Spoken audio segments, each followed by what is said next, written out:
ശാന്തി 28/3/25 പ്രഭാതമുരളി ബാബ്ദാദ മധുബൻ. ബാബ പറയുന്നു, മധുരമായ കുട്ടികളെ, നിങ്ങൾ വളരെ ലക്കിയാണ്.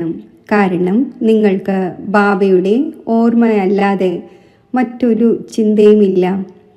ഈ ബാബയ്ക്കാണെങ്കിൽ പിന്നെയും ധാരാളം ചിന്തകൾ നടക്കുന്നു. ചോദ്യം: ബാബയുടെ അടുത്തുള്ള സൽപുത്രരായ കുട്ടികൾ ആരാണോ അവരുടെ അടയാളങ്ങൾ എന്തായിരിക്കും?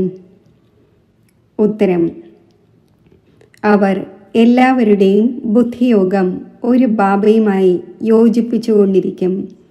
സർവീസബിൾ ആയിരിക്കും. നല്ല രീതിയിൽ പഠിച്ച് മറ്റുള്ളവരെയും പഠിപ്പിക്കും. ബാബയുടെ ഹൃദയത്തിൽ കയറിയിട്ടുണ്ടായിരിക്കും. ഇങ്ങനെയുള്ള സൽപുത്രരായ കുട്ടികൾ തന്നെയാണ് ബാബയുടെ പേര് പ്രസിദ്ധമാക്കുന്നത്. ആരാണോ പൂർണ്ണമായും പഠിക്കാത്തത് അവർ മറ്റുള്ളവരെയും കേടാക്കുന്നു. ഇതും ഡ്രാമയിൽ അടങ്ങിയിട്ടുണ്ട്.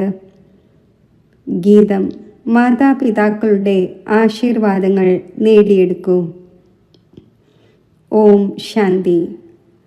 ഓരോ വീട്ടിലും മാതാപിതാവും 2-4 കുട്ടികളും ഉണ്ടായിരിക്കും. പിന്നെ ആശീർവാദവും മറ്റും ആവശ്യപ്പെടുന്നു. അതാണെങ്കിൽ പരിധിയുള്ള കാര്യമാണ്. ഇത് പരിധി ഉള്ളതിനെക്കുറിച്ചാണ് പാടപ്പെട്ടിരിക്കുന്നത്. പരിധിയില്ലാത്തതിനെക്കുറിച്ച് ആർക്കും അറിയില്ല. ഇപ്പോൾ കുട്ടികളായ നിങ്ങൾക്കറിയാം, നമ്മൾ പരിധിയില്ലാത്ത ബാബയുടെ പുത്രന്മാരും പുത്രിമാരുമാണ്. ആ മാതാപിതാക്കൾ പരിധി ഉള്ളതാണ്.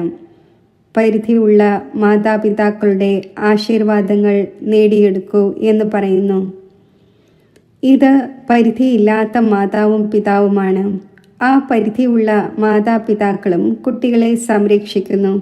പിന്നെ ടീച്ചർ പഠിപ്പിക്കുന്നു. ഇപ്പോൾ കുട്ടികളായ നിങ്ങൾക്കറിയാം, ഇത് പരിധിയില്ലാത്ത മാതാവും പിതാവും, പരിധിയില്ലാത്ത ടീച്ചറും, പരിധിയില്ലാത്ത സദ്ഗുരുവും. സുപ്രീം ഫാദറും ടീച്ചറും സുപ്രീം ഗുരുവുമാണ്.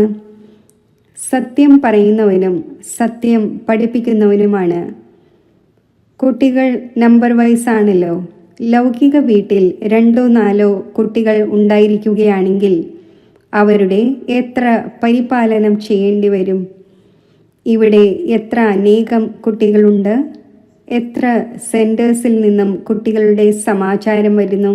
ഈ കുട്ടി ഇങ്ങനെയാണ്, ഇവർ ആസുരീയമായത് ചെയ്യുന്നു, ഇവർ ശല്യം ചെയ്യുന്നു, വിഘ്നമിടുന്നു എന്നെല്ലാം ചിന്ത ഈ ബാബയ്ക്ക് ഉണ്ടായിരിക്കുമല്ലോ. പ്രജാപിതാവ് ഈ ഒന്നാണല്ലോ. എത്ര അനേകം കുട്ടികളുടെ ചിന്തയുണ്ട്. അതിനാൽ ബാബ പറയുന്നു, കുട്ടികളായ നിങ്ങൾക്ക് നല്ല രീതിയിൽ ബാബയുടെ ഓർമ്മയിലിരിക്കാൻ സാധിക്കുന്നു. ഇദ്ദേഹത്തിനാണെങ്കിൽ ആയിരക്കണക്കിന് ചിന്തയുണ്ട്. ഒരു ചിന്ത തീർച്ചയായിട്ടുമുണ്ട്. മറ്റ് ആയിരക്കണക്കിന് ചിന്തകളുണ്ട്. എത്ര അനേകം കുട്ടികളെ സംരക്ഷിക്കേണ്ടി വരുന്നു. മായയും വലിയ ശത്രുവാണല്ലോ. നല്ലവണ്ണം ചിലരുടെ തോൽ ഉരിക്കുന്നു. ചിലരെ മൂക്കിനും ചിലരെ കുടുമയിലും പിടികൂടുന്നു. ഇത്രയും എല്ലാവരെയും ചിന്തിക്കേണ്ടി വരുന്നു. എന്നിരുന്നാലും പരിധിയില്ലാത്ത ബാബയുടെ ഓർമ്മയിലിരിക്കേണ്ടി വരും.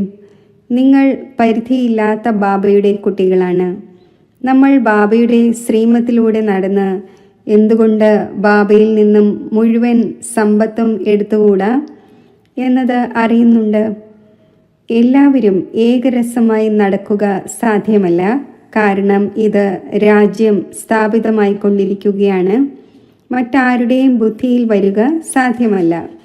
ഇത് വളരെ ഉയർന്ന പഠനമാണ്. ചക്രവർത്തി പദം ലഭിച്ചുവെങ്കിൽ പിന്നെ ഈ രാജ്യം എങ്ങനെ സ്ഥാപിതമായി എന്ന് അറിയുവാനേ കഴിയില്ല. ഈ രാജ്യം സ്ഥാപിതമാകുന്നത് വളരെ വണ്ടർഫുള്ളാണ്. ഇപ്പോൾ നിങ്ങൾ അനുഭവിയാണ്. മുൻപ് ഇദ്ദേഹത്തിനും അറിയില്ലായിരുന്നു ഞാൻ എന്തായിരുന്നു, പിന്നെ എങ്ങനെ 84 ജന്മങ്ങൾ എടുത്തു എന്നത്. ഇപ്പോൾ മനസ്സിലായി. നിങ്ങളും പറയുന്നു, ബാബ അങ്ങ് അതേ ആൾ തന്നെ. ഇത് വളരെ മനസ്സിലാക്കേണ്ട കാര്യമാണ്. ഈ സമയത്ത് തന്നെയാണ് ബാബ വന്ന് എല്ലാ കാര്യങ്ങളും മനസ്സിലാക്കിക്കുന്നത്.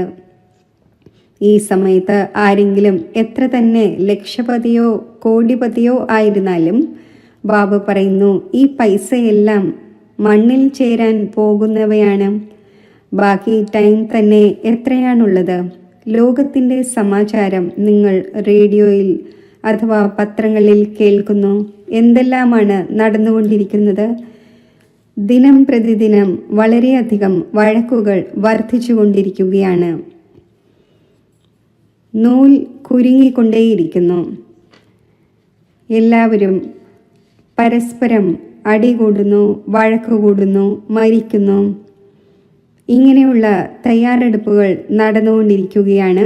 അതിലൂടെ യുദ്ധം ആരംഭിക്കാൻ പോകുന്നു എന്ന് മനസ്സിലാകുന്നു. ഇതെന്താണ് സംഭവിച്ചുകൊണ്ടിരിക്കുന്നത്? എന്ത് സംഭവിക്കാൻ പോകുന്നു എന്നത് ലോകം അറിയുന്നില്ല. നിങ്ങളിലും വളരെ കുറച്ചു പേരെ പൂർണ്ണ രീതിയിൽ മനസ്സിലാക്കുന്നുള്ളൂ, സന്തോഷത്തിലും ഇരിക്കുന്നുള്ളൂ. ഈ ലോകത്തിൽ നമ്മൾ ബാക്കി കുറച്ച് ദിവസങ്ങളേ ഉള്ളൂ. ഇപ്പോൾ നമുക്ക് കർമാതീത അവസ്ഥയിൽ പോകേണ്ടതുണ്ട്. ഓരോരുത്തർക്കും തനിക്ക് വേണ്ടി പുരുഷാർത്ഥം ചെയ്യേണ്ടതുണ്ട്. നിങ്ങളാണെങ്കിൽ തനിക്ക് വേണ്ടി പുരുഷാർത്ഥം ചെയ്യുന്നു. ആര് എത്ര ചെയ്യുമോ അത്രയും ഫലം നേടും. തൻ്റെ പുരുഷാർത്ഥം ചെയ്യണം, മറ്റുള്ളവരെ പുരുഷാർത്ഥം ചെയ്യിക്കുകയും വേണം. വഴി പറഞ്ഞു കൊടുക്കണം. ഈ പഴയ ലോകം ഇല്ലാതാകേണ്ടതുണ്ട്. ഇപ്പോൾ ബാബ വന്നിരിക്കുകയാണ് പുതിയ ലോകം സ്ഥാപിക്കുവാൻ. അപ്പോൾ ഈ വിനാശത്തിനു മുമ്പേ നിങ്ങൾ പുതിയ ലോകത്തിലേക്ക് വേണ്ടി പഠനം പഠിക്കൂ. ഭഗവാനുവാച, ഞാൻ നിങ്ങളെ രാജയോഗം പഠിപ്പിക്കുന്നു. ഓമന സന്താനങ്ങളെ, നിങ്ങൾ ഭക്തി വളരെയധികം ചെയ്തു. പകുതി കൽപ്പം നിങ്ങൾ രാവണ രാജ്യത്തിലായിരുന്നുവല്ലോ. രാമൻ എന്ന് ആരെയാണ് പറയുന്നത് എന്നത് ആർക്കും അറിയില്ല. രാമരാജ്യത്തിൻ്റെ സ്ഥാപന എങ്ങനെ ഉണ്ടായി? ഇതെല്ലാം നിങ്ങൾ ബ്രാഹ്മണർ തന്നെയാണ് അറിയുന്നത്. നിങ്ങളിലും ചിലർ ഇങ്ങനെയുണ്ട്, അവർ ഒന്നും അറിയുന്നില്ല. ആരാണോ സർവരുടെയും ബുദ്ധിയോഗം ഒരു ബാബയുമായി യോജിപ്പിക്കുന്നത്, അവരാണ് ബാബയുടെ അടുക്കലുള്ള സൽപുത്രരായ കുട്ടികൾ. ആരാണോ സർവീസബിൾ, ആരാണോ നല്ല രീതിയിൽ പഠിക്കുന്നത്, അവർ ബാബയുടെ ഹൃദയത്തിൽ കയറിയിരിക്കുകയാണ്. ചിലരാണെങ്കിൽ പിന്നെ അയോഗ്യരുമാണ്. സർവീസിന് പകരം ഡിസ്സർവീസ് ചെയ്യുന്നു. അവർ ബാബയുമായി അവരുടെ ബുദ്ധിയോഗം വേർപെടുത്തുന്നു. ഇതും ഡ്രാമയിൽ അടങ്ങിയതാണ്. ഡ്രാമയനുസരിച്ച് ഇത് നടക്കുക തന്നെ വേണം. ആര് പൂർണ്ണമായും പഠിക്കുന്നില്ലയോ അവർ എന്തു ചെയ്യും? മറ്റുള്ളവരെയും കേടാക്കും. അതിനാൽ കുട്ടികൾക്ക് മനസ്സിലാക്കിച്ചു തരുന്നു, ബാബയെ ഫോളോ ചെയ്യൂ. ഏതെല്ലാം സർവീസബിളായ കുട്ടികളുണ്ടോ, ബാബയുടെ ഹൃദയത്തിൽ കയറിയവരാണോ, അവരുടെ കൂട്ടുകൂടൂ. ആരുടെ കൂട്ടുകൂടട്ടെ എന്ന് ചോദിക്കാവുന്നതാണ്. ബാബ ഉടൻ പറഞ്ഞു തരും, ഇവരുടെ കൂട്ട് വളരെ നല്ലതാണ്. ധാരാളം പേർ ഇങ്ങനെയുള്ള കൂട്ടും കൂടുന്നു. അവരുടെ തലകീഴായ നിറം പതിയുകയും ചെയ്യുന്നു. നല്ല കൂട്ടുകെട്ട് അക്കരെ എത്തിക്കും, മോശമായ കൂട്ടുകെട്ട് മുക്കിത്താഴ്ത്തും എന്ന് പാടപ്പെടുകയും ചെയ്യുന്നു. കുസംഗം ബാധിച്ചുവെങ്കിൽ പൂർണ്ണമായും ഇല്ലാതാക്കും. വീട്ടിലും ദാസദാസിമാർ വേണം. പ്രജകൾക്കും ജോലിക്കാരും വേലക്കാരുമെല്ലാം വേണമല്ലോ. ഇത് മുഴുവൻ രാജധാനിയും സ്ഥാപിതമായി കൊണ്ടിരിക്കുന്നു. ഇതിൽ വലിയ വിശാല ബുദ്ധി ആവശ്യമാണ്. അതിനാൽ പരിധിയില്ലാത്ത ബാബയെ ലഭിച്ചിരിക്കുന്നു. അപ്പോൾ ശ്രീമത്തെടുത്ത് അതിലൂടെ നടക്കൂ. ഇല്ലെങ്കിൽ വെറുതെ പദവിഭ്രഷ്ടമായി പോകും. ഇത് പഠനമാണ്. ഇതിൽ ഇപ്പോൾ ഫെയിലായെങ്കിൽ ജന്മജന്മാന്തരങ്ങളിൽ കൽപ്പകൽപ്പാന്തരങ്ങളിൽ ഫെയിലായിക്കൊണ്ടിരിക്കും. നല്ല രീതിയിൽ പഠിക്കുമെങ്കിൽ കൽപ്പകൽപ്പാന്തരങ്ങളിൽ നല്ല രീതിയിൽ പഠിച്ചുകൊണ്ടിരിക്കും.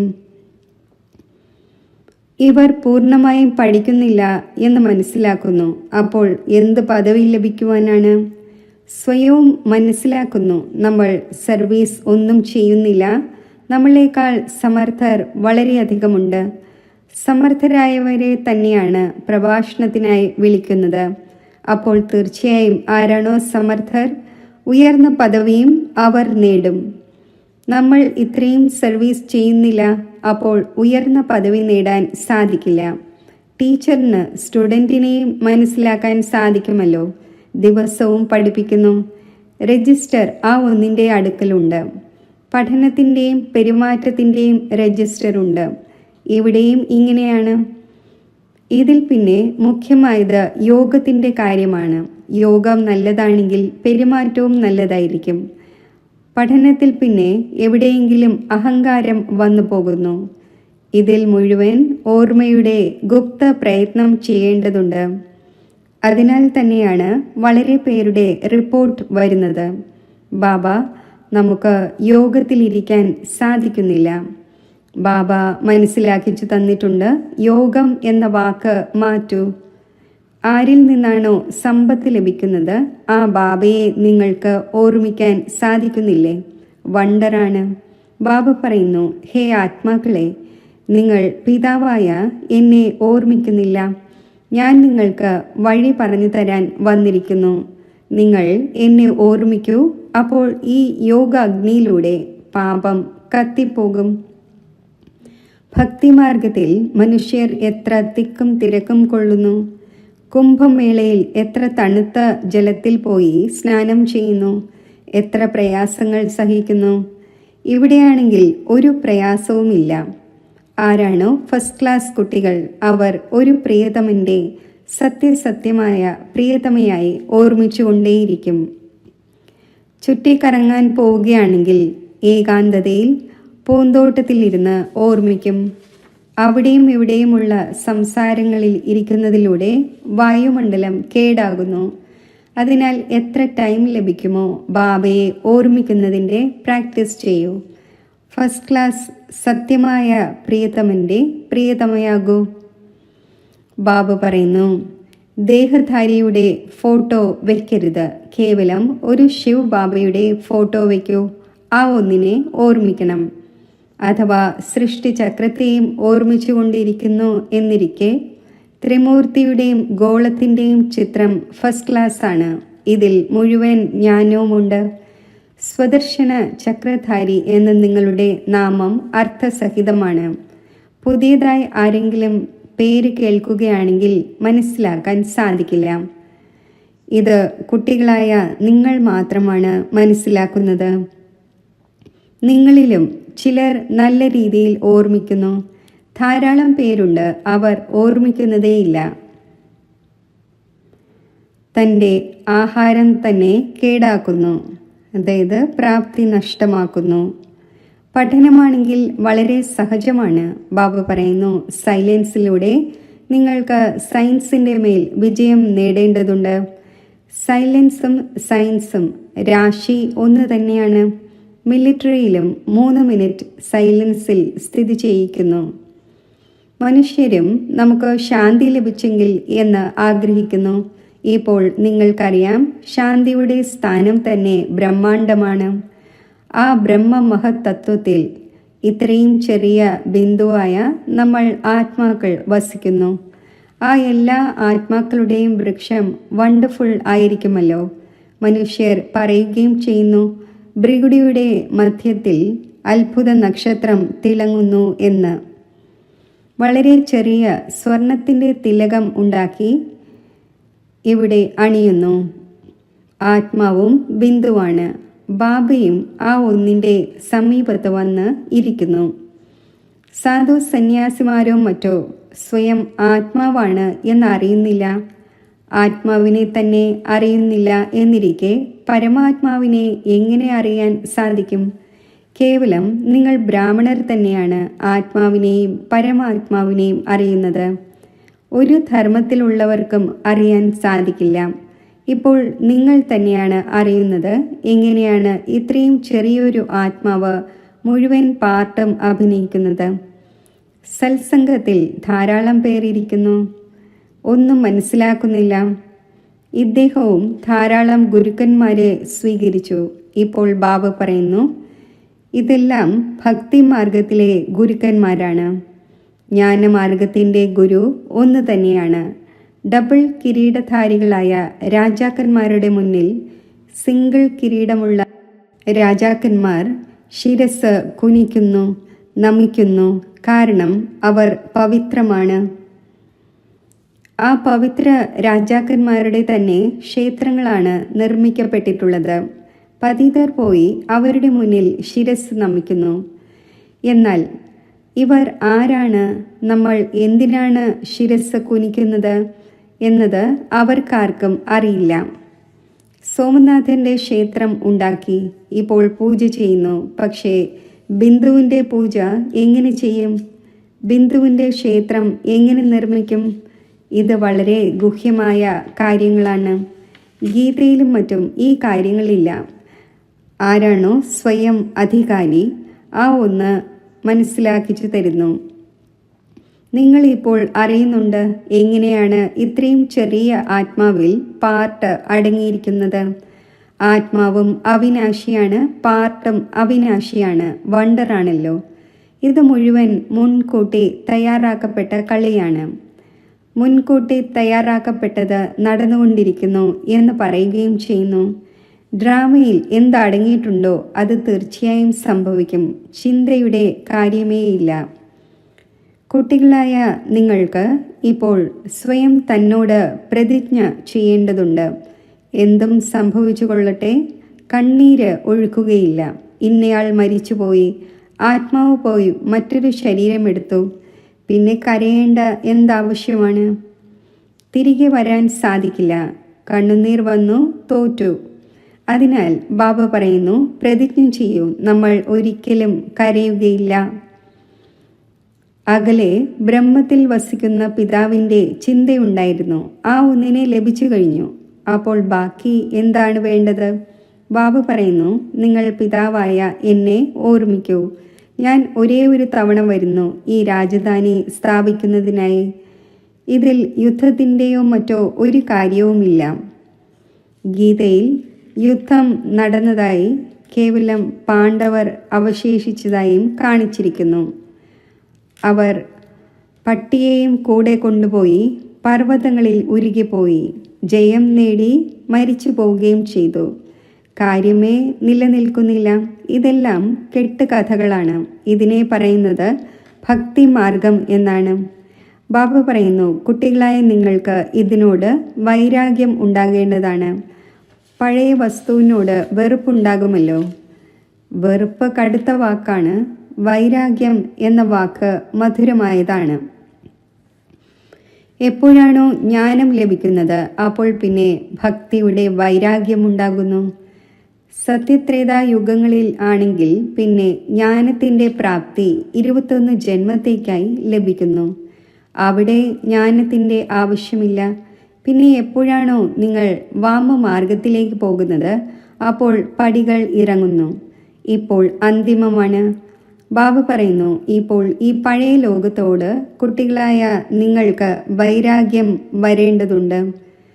നിങ്ങളിപ്പോൾ ശൂദ്രനിൽ നിന്നും ബ്രാഹ്മണൻ ആയിരിക്കുകയാണ്, പിന്നെ ദേവതയാകും. മറ്റു മനുഷ്യർ ഈ കാര്യങ്ങളിലൂടെ എന്തറിയുവാനാണ്? വിരാട് രൂപത്തിൻ്റെ ചിത്രം ഉണ്ടാക്കുന്നു, എന്നാൽ അതിൽ കുടുംബയുമില്ല, ശിവനുമില്ല. ദേവത, ക്ഷത്രിയൻ, വൈശ്യൻ, ശൂദ്രൻ എന്ന് പറയുന്നു. ശൂദ്രനിൽ നിന്നും ദേവത ആര് എങ്ങനെയാക്കുന്നു? ഇതൊന്നും അറിയുന്നില്ല.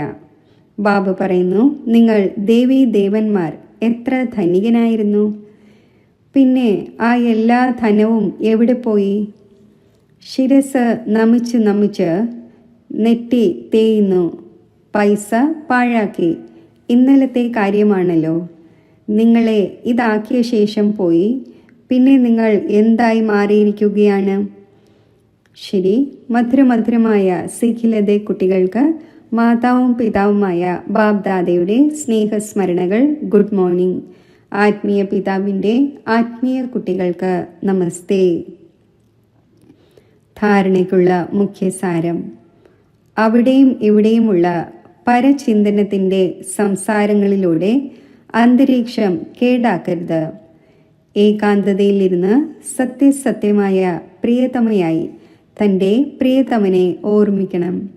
സ്വയം തന്നോട് പ്രതിജ്ഞ ചെയ്യണം, ഒരിക്കലും കരയുകയില്ല, കണ്ണുകളിൽ നിന്നും കണ്ണുനീർ ഒഴുക്കുകയില്ല. ആരാണോ സർവീസബിൾ, ബാബയുടെ ഹൃദയത്തിൽ കയറിയവർ അവരുടെ തന്നെ കൂട്ടുകൂടണം. തൻ്റെ രജിസ്റ്റർ വളരെ നല്ലതാക്കി വയ്ക്കണം.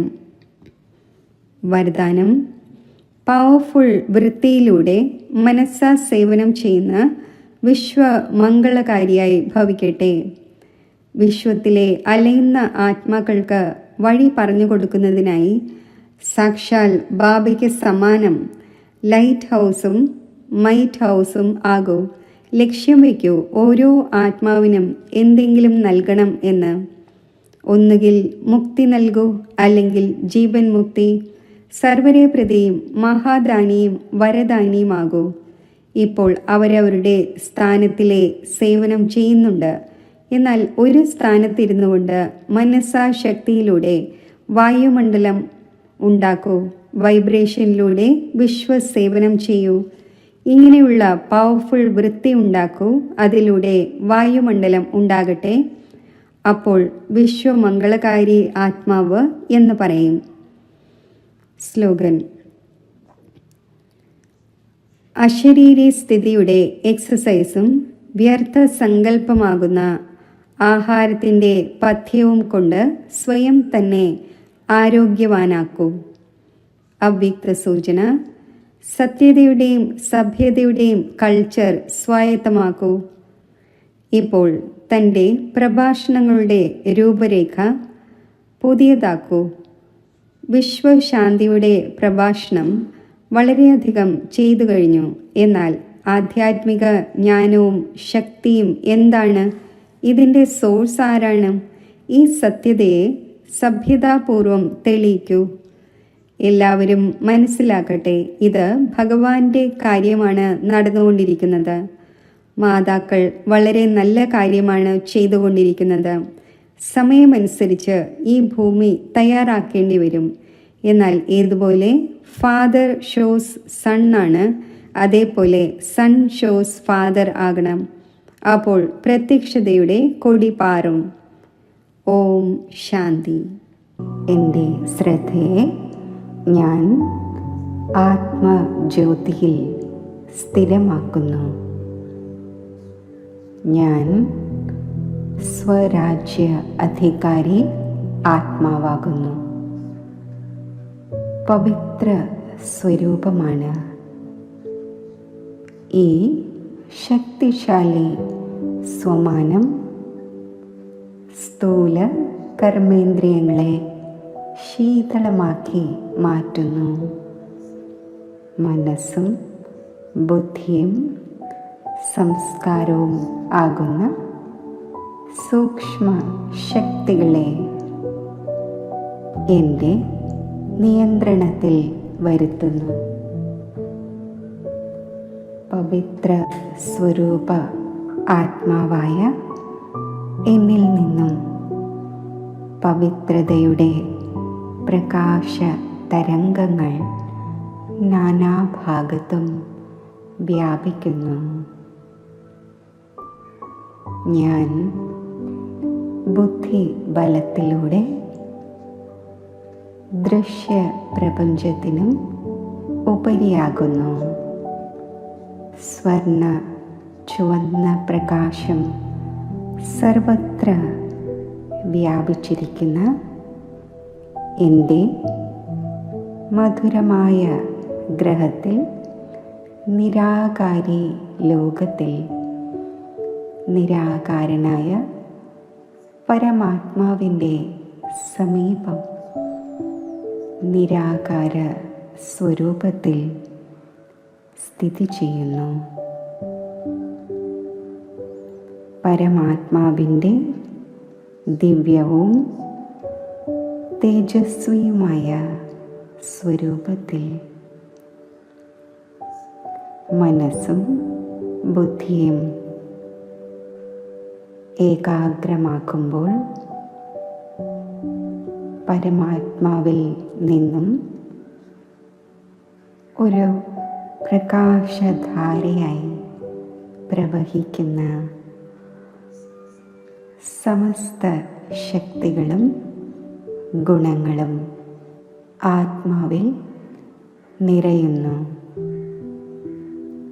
ഈ ദിവ്യ അലൗകിക ഈശ്വരീയ സംഘത്തിലൂടെ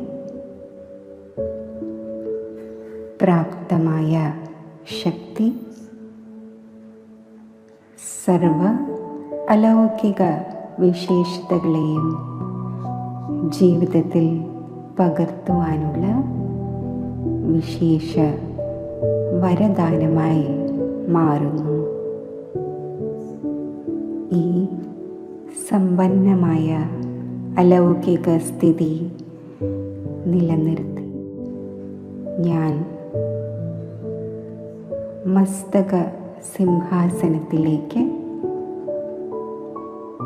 ബുദ്ധിബലത്താൽ മടങ്ങി വരുന്നു.